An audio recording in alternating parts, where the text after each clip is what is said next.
Pessoal, me dei conta olhando os vídeos antigos aqui do canal que eu nunca tinha falado corretamente e com detalhes sobre o que é o whisky single malt e qual é a sua diferença em relação ao whisky blended. Então, hoje vamos falar disso. Olá, aqui temos um exemplar do Balvenie Double Wood Single Malt, claro, 12 anos. Então vamos lá.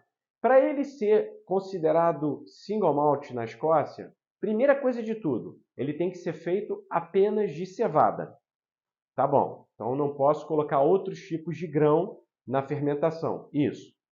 Outro detalhe, esse lote de cevada, ou seja, o controle de onde foi plantado, quem plantou e essa compra, essa entrega, ela tem que ser única, como se fosse uma origem controlada.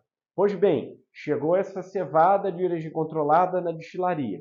Em seguida, eu vou maltar a cevada. Isso é obrigatório para se chamar single malt também. Significa eu mergulhar essa cevada em um ambiente molhado, né? Ou seja, num container de água gelada, de forma que eu espere esse grão seja germinado. Quando ele germina, eu paro e seco essa cevada no malting for. Então, essas etapas também são obrigatórias no whisky single malt.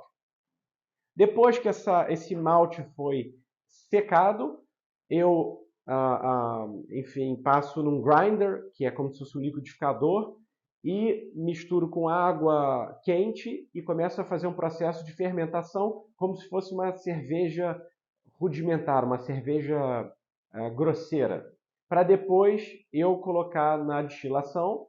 E no processo single malt eu tenho que ter um alambique que seja com aquele pescoço de ganso, que é o pot still. E finalmente, quando eu faço o spirit, né, que é o destilado, aí sim eu posso usar diferentes tipos de barricas.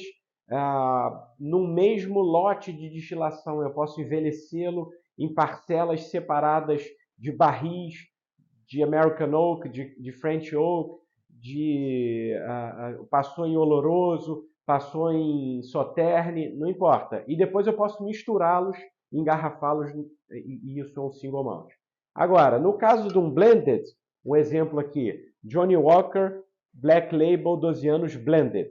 Qual é a diferença? Bom, ele primeiro não necessariamente tem cevada dentro desse cara, pode ter centeio, pode ter arroz, pode ter trigo, pode ter uma série de grãos diferentes, comprados de lugares completamente diferentes, inclusive fora da Escócia.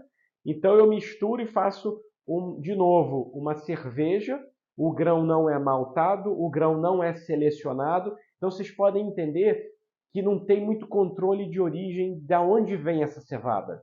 E aí depois eu sigo os mesmos processos, sendo que na parte de destilação, o alambique não precisa ser pot still, pode ser apenas um alambique de coluna, que é mais simples.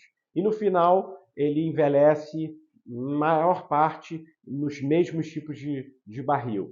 Então, você pode entender que são dois processos parecidos, mas cujas matérias-primas são completamente diferentes e o trato de fabricação ele tem nuances diferentes.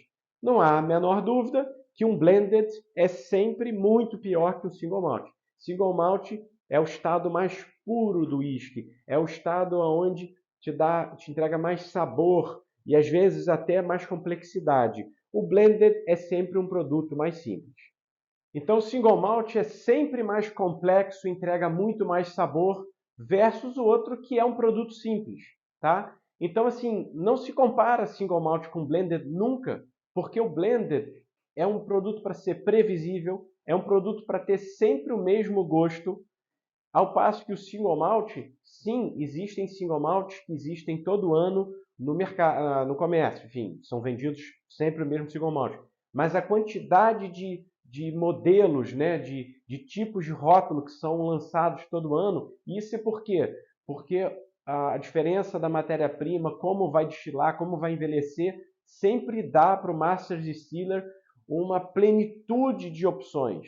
Tá? Se ele vai deixar mais alcoólico, menos alcoólico, qual vai ser a maturação do barril e quanto tempo vai ficar no barril. Ou seja, single malt é infinitamente mais vezes mais complexo do que o blended. Blended é um produto ali, um produto formatado ali, standard, entendeu? E por isso que a gente fez o canal aqui para falar do single malt, que é onde a gente consegue ter muito mais opções de rótulos para a gente explicar. Ok? Espero ter esclarecido essa dúvida aí que pelo menos para mim ficou. Tchau, tchau.